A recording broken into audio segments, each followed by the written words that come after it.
Perfect. So thank you for joining the talk. I think this is quite an interesting area at the moment. Like certainly over the last 10 years that I've been involved in golf, the amount of change around the physical prep, both in terms of the importance that the players place on it and the kind of improvement in their approach to training has been really quite substantial.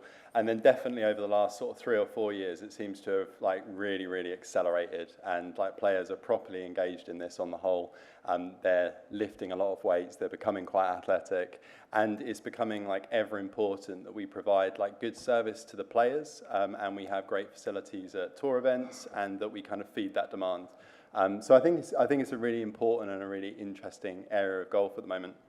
Now, within this talk, I'm going to go through sort of 3 areas, and the idea is to give you guys a bit of an overview of all the things that I think might sort of be broadly interesting around this. I'm absolutely happy for people to interrupt at any stage and try and get a little bit more detail, because clearly this is kind of like a high level, sort of 3 categories of the role, but people might have questions they want to ask as I'm talking. Do feel free to interrupt. Afterwards, if you do want to save things, we'll have opportunity to go through questions at the end. But essentially what I'm going to go through in today's talk is why the best players in the world want to engage in physical preparation, so like strength and conditioning, warm-ups, all those sorts of things. Next up, I'm going to talk a little bit about like our assessment process on the DP World Tour, so you can get a feel of how we might profile the athletes that we work with from a strength and conditioning perspective. And then finally, I want to give you a few insights into kind of the in-tournament training that we do with players. So how we manage to get them to continue to train and continue to get physically better throughout what is becoming a growing, long, all over the world style season where off-season training becomes a problem or, essentially non-existent. So to start with, we'll talk about like why players are interested in this. And here we have what I call like our probability of performance impact pyramid, which is essentially in part kind of highlighting our philosophy on DP World Tour and also the work that I do with England Golf. And for me, how this probability of performance impact pyramid works, it's not so much about what the player needs, because player needs are going to vary depending on who you're working with, what their background is, and all sorts of different factors. But for me, this represents where our most probable impact is, the thing that we can be most certain is going to have a meaningful, important impact on the player's life and how they operate, through to the things that gradually become less probable or kind of harder to achieve, so that we can understand potentially where S&C is going to play the biggest role. So with this, the top of the pyramid represents the things that are perhaps least probable, like hardest to achieve, whereas the bottom of the pyramid represents the things that we think are most likely to be achieved through strength and conditioning and physical preparation in golf. So at the bottom we have availability. Obviously, if people are exercising, training regularly, keeping themselves fit and healthy, they might be available to play more often. They get injured a bit less, they get sick a bit less, they miss perhaps less days out of tournament and stuff like that. So we think that's probably one of the more like substantive areas. They're the kind of areas that we think we can impact with a degree of certainty. Next, we have readiness and availability. So obviously, readiness and durability. They're obviously 2 slightly different things. So someone's readiness is, whether they feel ready to perform today, they feel good, they feel like they're going to be able to put in a good performance because they've looked after themselves. So clearly, if people are engaging in physical activity, structured training, chances are they're going to recover a little bit better, they're going to feel a bit better, they're going to warm up in a way that makes them feel ready to hit some golf balls, and then they're good to go for the tournament. The durability aspect is basically we want them, through feeling ready, to be able to practice and play as much as they reasonably want to. We don't want people to be, having to restrict their practice, restrict the amount of tournaments that they can play because they're, tired and they're not coping with the lifestyle of a tour professional. These sort of 2 sections, they encompass, I guess, supporting the player through what is really at the moment quite a turbulent journey. The professional golfers, and I'll show you in a moment, but they have seasons that span the whole year. They're jumping around different time zones. They're going to different countries all the time. They don't really have a place that is is home, a home base, because they're on the road so much. And I think it's really important that we can help them deal with all of those demands. So it's certainly not just the demands of golf, it's the demands of all the lifestyle demands and all the rest of it. So next up, there's a fair bit of evidence to show that we can help players hit the ball further.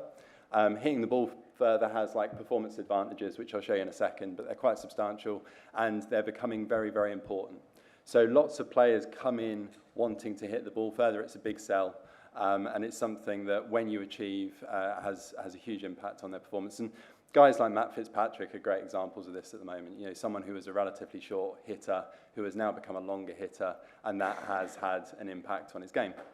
After that, the sort of next two things that we're interested in, which are harder to achieve, are improving or changing the mechanics of the swing. Outside of the things that just naturally happen through swinging the club faster. Of course, if you swing the club faster, something biomechanically has happened in the swing. But other changes in the golf swing, harder to achieve, often sold a lot in golf, but really difficult to make happen because there's so much skill and there's so much learning of how to swing a golf club that's involved in golf that just changing a physical characteristic isn't necessarily naturally just going to change how they move in the swing. And then after that, we've got kind of consistency of strikes, again to the point where the changes in the mechanics have an impact on the performance outcome. The player's able to hit it straighter, or they're able to reduce their dispersion over a certain amount of shots, or whatever it is. Those kind of performance outcome aspects are really, really difficult to achieve. Now, I spent some time going through that, in part because I think it's quite important, because it shapes our philosophy, but also I think in part because the culture of golf traditionally has flipped this on its head. And I think that's kind of a big mistake that was made early on in golf. So a lot of the physical prep advice that was given in the early days, certainly when I stepped into the sport, was all about changing the mechanics of the golf swing and changing the performance outcome of the golf swing, with really very little evidence to support it. So, you know, think like movement screens that predict movements in swings that somehow predict performance, and those movement screens aren't really valid or reliable, and they don't, you know, if you change them, it doesn't necessarily change the golf swing in any meaningful way, and it doesn't necessarily have an impact on performance, but it sells really well. So for me, this is our pyramid, and I think the history of golf has flipped on its head with its kind of starting philosophy or approach. So I said I'd talk about how important hitting the ball further is. So there are a few sort of stats here, but essentially, if you hit the ball further, it's easier to play certain holes. I mean, that's probably pretty obvious. I always think of like a meaningful difference in hitting the ball further as sort of around 3 or 4 miles an hour in club head speed. 3 or 4 miles an hour in club head speed is going to result in about 10 yards or so difference in distance. 10 yards or so difference in distance means that players get to select different clubs into the next shot. So in terms of having a measurable performance impact, I think 3 to 4 miles an hour is a really nice kind of number to look for. And also you'll find 3 to 4 miles an hour is usually outside of the minimal detectable change of the device that you're using, provided you're using a half-decent device. So it's a really good way of setting some meaningful goals for the players. And then on further on the right-hand side here, you can see certainly on the European Tour season, as it was DP World Tour now of 2019, how far a player hit it versus the average earnings in that category of hitting distance sort of speaks for itself, I think. You know, players, and there are loads of other factors involved, but generally speaking, players who hit the ball further earn more money. And I think that's quite an important stat, and one that we could do with updating as well, as players are continuing to hit it further and prioritise distance. One thing I did just want to touch on, which is going back to the initial point of the probability of performance impact pyramid and the selling of technical change. I certainly just put a little red flag on that if that's where people sort of start from when working with players. And something that I try and explain to players is that doing that is very complex, it's hard to achieve, it's very technical. There are lots of different things that might feed into how they sort of self-organise to hit the shot. And I think we just need to be a bit smart around how we message that stuff. I certainly think it's oversold, and we're trying to educate players to be more aware of the fact it's oversold and understand where the benefits might truly lie.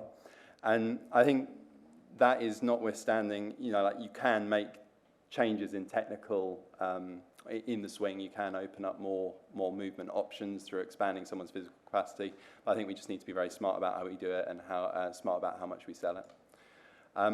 So that's kind of a bit of an overview, why it's important to do a bit of physical prep. Next up, I just wanted to touch on our assessment process at DP World Tour and with England Golf as well. And I'm happy to, again, expand on this through questions. But broadly speaking, we split this up into a few different categories. We have in-context and out-of-context assessment, and then we have observation and we have measurement. So whenever we're working with a player and we're consulting with them, we'll obviously do the initial background discussions and gather all the information that you might want to gain. But from a physical assessment process, we like to observe and just kind of look at their golf swing, basically, chat with the golf coaches, get a really detailed insight into how they solve the problem of golf physically, what they want to achieve and why, what the coach wants to achieve and why, and where we think we might be able to add value. And I think looking at a golf swing and having those conversations is a really, really important part of that process, both for gathering information and understanding where impact might lie, and also for buy-in and trust, and for the player, starting to appreciate that you know a bit more about their game. I think it is also good to understand other factors, of course, like stats and things they're trying to work on, but looking at the golf swing is really, really important. And, like I say, understanding what they want to achieve, because all golf swings look different. Even the two that I've put up here look quite different.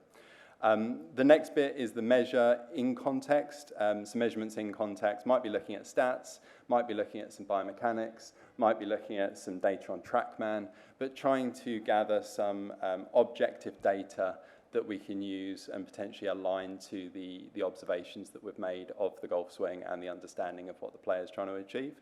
And we'll use that as we need to use it. And I'll maybe explain some examples in a second as we get into out of context.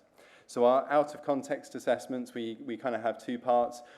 First up, we don't do any kind of standardized like commercial movement screen. We don't do like a TPI screen or anything like that.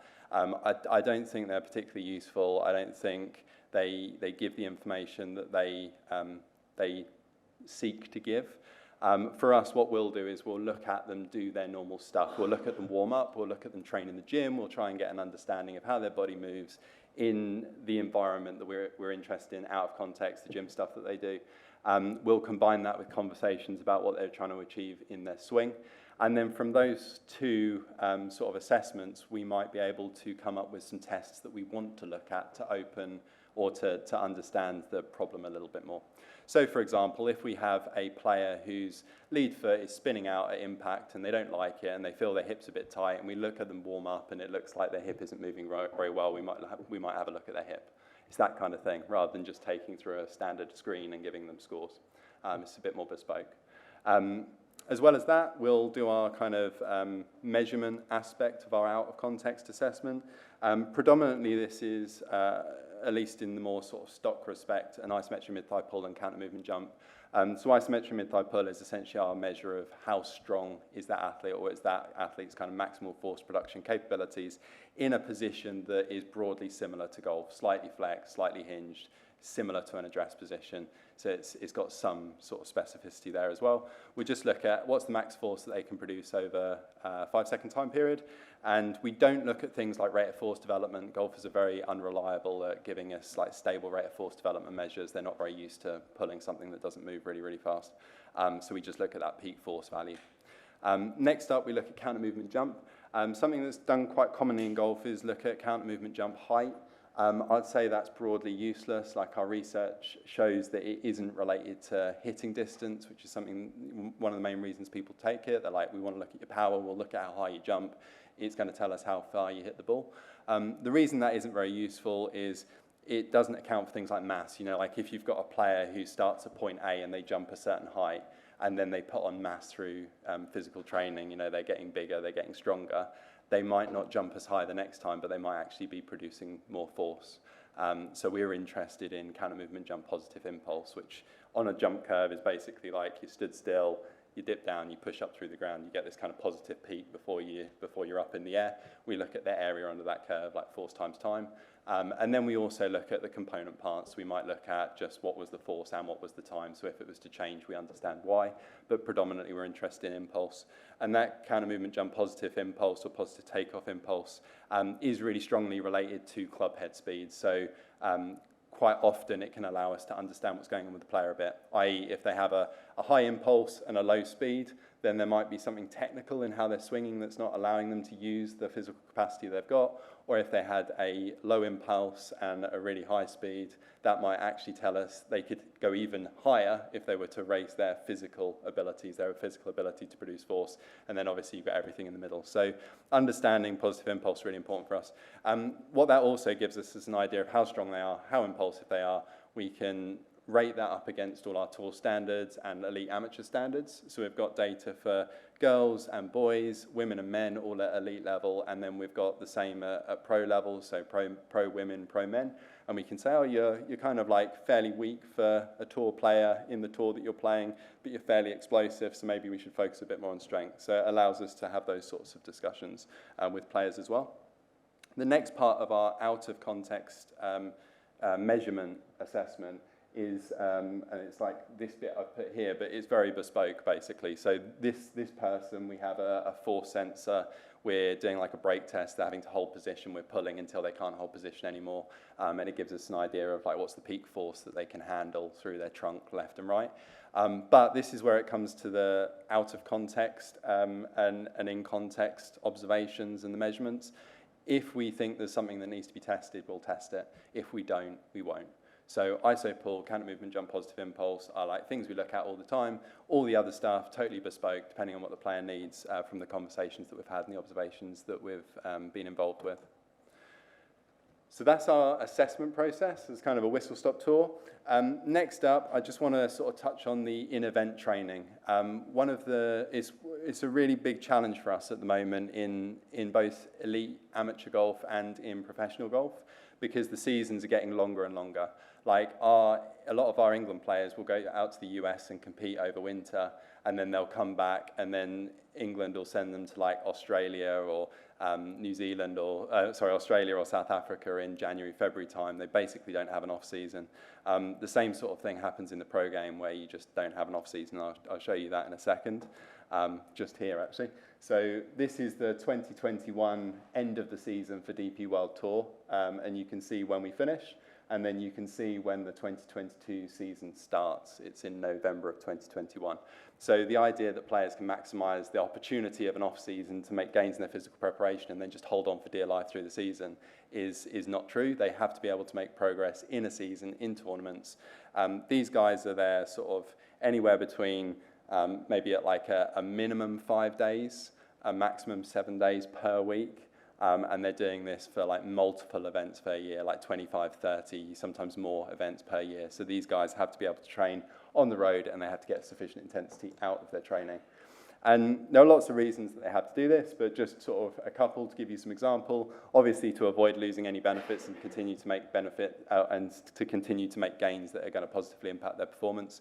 I think there is an important aspect that we're researching at the moment, which is the impact of like priming from training on performance and how an athlete feels. So if we can get them training in the morning before a tee time, maybe they're going to feel a bit better in the afternoon, feel a bit more ready, and they're going to get a little dose of training in. And then you can help them with lifestyle factors like combating jet lag, dealing with fatigue a little bit, and a whole number of other things that are benefits of regular participation in some structured training. To give you a flavour of how we organise this training, so if this was a typical week, you can see the kind of weightlifting symbol symbolises that they're lifting weights with us. Then you've got like a travel symbol, a playing golf symbol, and an in-tournament symbol. What we'd try and do typically is get them to train 3 times per week. So they might train on Monday, which is at home, or their first day at the event, depending on the size of the event. We'll get them to train midweek, and then we'll get to train sort of towards the end of the week. There's a degree of flexibility here, depending on what they've got going on, when their tee times are, what the access is, and all that sort of stuff. But essentially, the main thing is we're getting them to train when they're at home on the Monday. We're getting them to train during practice the day before the tournament on the Wednesday, and we're getting them to train on like the Friday or the Saturday in the middle of the event. And how we do that is basically by maintaining the intensity or the load of the session. So these guys are training hard on the Friday or Saturday of the event in the tournament, but we're reducing the volume So they're doing less reps or less sets or less exercises, or there's lots of other things we can do to reduce volume.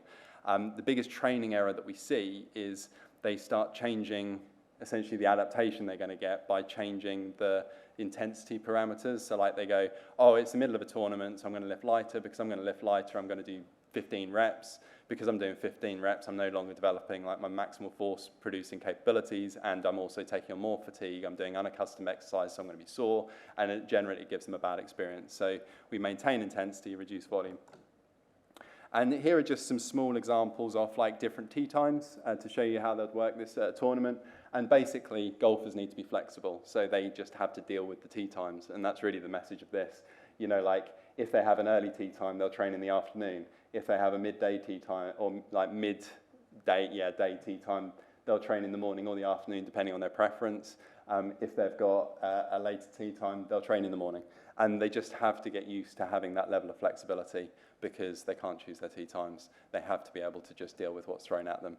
And they can wait till tomorrow, but they can only wait to tomorrow so many times before they've missed an important training session. And just here are a few suggestions or sort of recommendations that we give them around like reducing soreness, reducing fatigue, and just managing the concerns that they might have around doing this when they're first starting, or certainly sort of programming strategies we use. Big ones are around consistency. If they're training regularly, they're probably not going to get sore. It's only when they start missing lots of sessions that they start getting sore. So it's really important that we keep the consistency, we keep on their back, we keep providing really good facilities for them so that they can maintain their training. But outside of that, it's all this intensity volume stuff. Basically, high intensity, low volume, less sets, less reps, less exercises, limit the range of movement. So maybe they're doing half squats instead of full squats. So there's less overall sort of volume in the session. Getting them to do more concentric work, so it's less likely to make them sore than doing, say, lots of eccentric work. We can use velocity to measure fatigue. So when their speed starts to drop off on the lifts by too much, we can just cut the session. So we might do like 5 reps, but then they're getting slower and slower each rep. They get 20% slower by the 3rd rep. We'll just say stop there, don't worry about doing all 5. So there's lots of little strategies that we can use to try and reduce the risk of like the soreness, the fatigue, and allow them to get sufficient intensity to get the adaptations that they need at the events. Again, I'm happy to kind of share some of that with anyone who wants more detail. These programs, they're not necessarily great programs, they're just example programs. Everyone's is different. But I suppose the main point here is that to be able to maintain the consistency and to deal with all this stuff, they need options. They need to know, what do I do if I've got no equipment, there isn't a gym on site, and I've just got some bands with me and my body weight. They need to know, what do I do if I've got a hotel gym that's got some light dumbbells and a couple of machines, and they need to know, what do I do when I've got all the gear that I could possibly want, which is obviously what we try to provide them with each week, but doesn't always work. And again, that adaptability is important. And for anyone who spends some time looking at these sessions, really the main thing that you'll notice is that the substituted exercises are as close across all 3 as possible. And I think that's really important. We want to avoid lots of unaccustomed exercise and make sure that they're comfortable with what they're doing and less likely to get sore and it not kind of fit their usual routine. So that's everything for me in my kind of whistle-stop tour of S&C and physical prep on tour and with our England players. We might have some time for some questions. Yeah. So if anyone has any, feel free to fire away. Don't make them too hard. Yeah. Yeah, okay, thank you for a great presentation. According to your knowledge, for those professional players who doesn't travel with their own athlete trainer, according to your knowledge, do they have their own program with them, or? Yes, so a lot of players have different setups. Some will have a trainer that travels with them all the time, like you say. Others will have a trainer at home who writes a program for them, and then they're self-sufficient. Part of our service on DP World Tour, certainly, is to provide support for that player who maybe isn't traveling with their own team. So we try and set up a gym every single week. The player will come in with their own program, and then they can basically book time with us, so we can supervise them, we can give them technique advice, we can do some testing with them, we can report back to the trainers, and we'll try and build a relationship with that team so that we're supporting them. If we need to make any changes, we'll send it back. The facilities that we offer on DP World Tour as well are also basically like a fully functioning private members gym. So some people will have a booking with me, But then some people will just be training, but I'll just wander over and give them a hand and have a chat with them and get to know them. So they always have support, or most of the time they have support on site. But yeah, there's a whole mix of amounts of support. We also have some players who have their trainer out sometimes, but not all the time as well.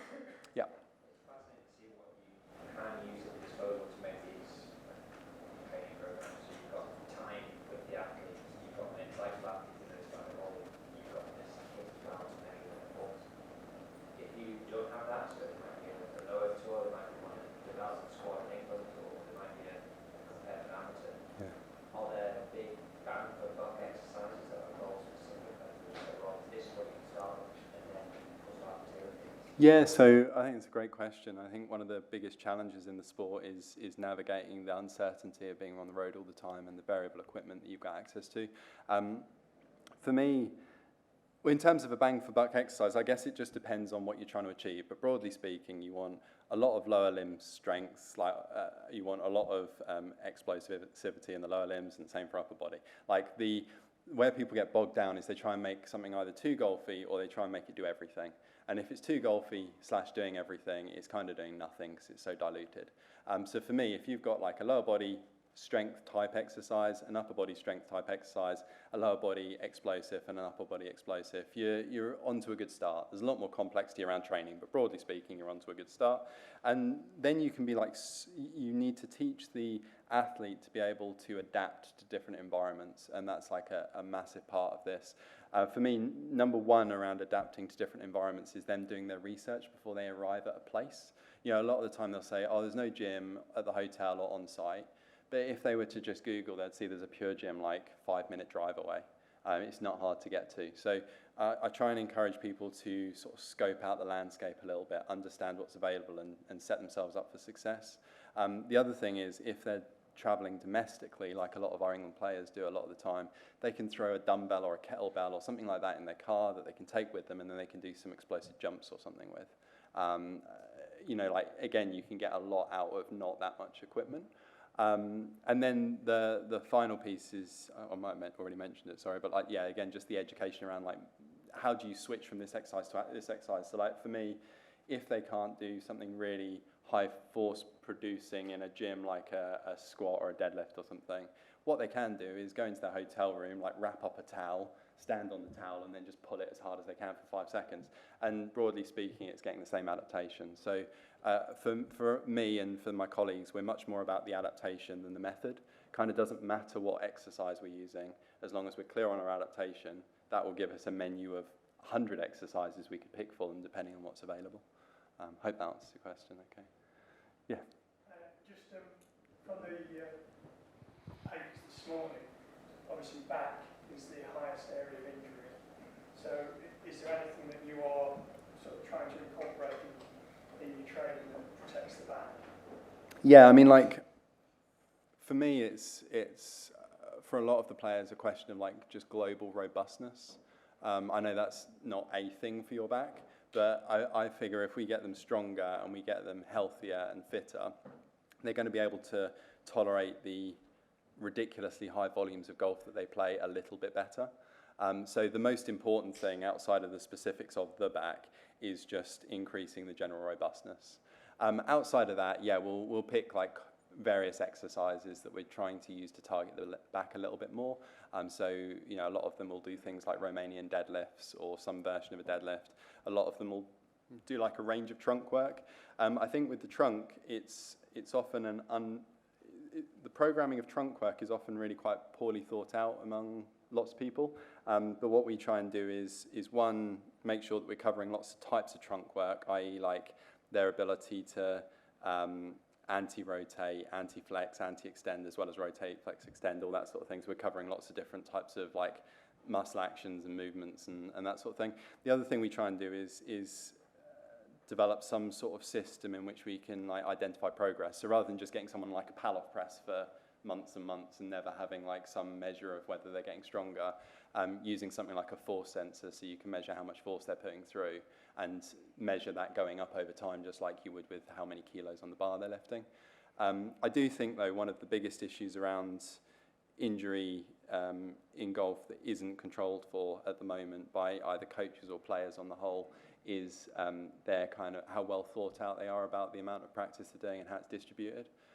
At the moment, very few coaches, like I know of maybe like one, Matt Fitzpatrick's coach, writes, Monday you're doing this, Tuesday you're doing this, Wednesday you're doing this, and they have like some sort of solid structure around the different types of practice, the distribution, how it links into their performance, and that gives you some level of information to make decisions. So when someone gets back pain, you know exactly how much they've been doing, exactly what they've been doing, and then you can manage that. Because I think realistically, strength and conditioning is only going to offset so much bad practice before someone's just going to break down.